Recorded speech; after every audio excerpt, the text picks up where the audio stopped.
Ժողովուրդ, կարող է Հոսեփը հաղթելուց հետո հայտնվեց բանտում, բայց ինքը այնտեղ ավելի զորավոր էր։ Եթե մենք փորձություն ենք հաղթում մեր կյանքում, ինքը, գիտեք, փորձությունը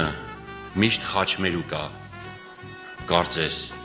որտեղ ծնվում է կամ արդար կամ մեղավոր մարդ, կախված է քո ընտրությունից, քո բագաժից, կհաղթես, թե կպարտվես։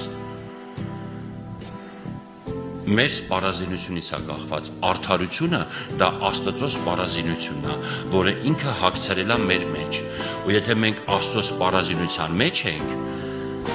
Ադամն էլ մահացած է, ասում է, ով որ անոր մեջ կենում է, համարկագրված Թուղթ Հովհաննեսն է, ասում է, ով որ անոր մեջ կենում է, անիկա չի մեղանչում։ Եթե մենք անդադար Քրիստոսի մեջ լինենք, մենք չենք մեղանչի, որտեղ Քրիստոս չի մեղանչում։ Մենք մեղանչում ենք, երբ որ Քրիստոսից դուրս են գալիս։ Հիշում եք Դավիթ ասեց, ես միշտ Տիրոջը իմ առջևս դրեցի, ռուսերեն ասում է, ես միշտ Տիրոջը իմ առջևս տեսա։ Այսինքն Դավիթը միշտ ձգտում էր հայացքը ուղղել Աստծո վրա։ Հավատքս չեմ մոռանա, Տիրոջս չեմ ուրանա, Հաճույքս կգնա,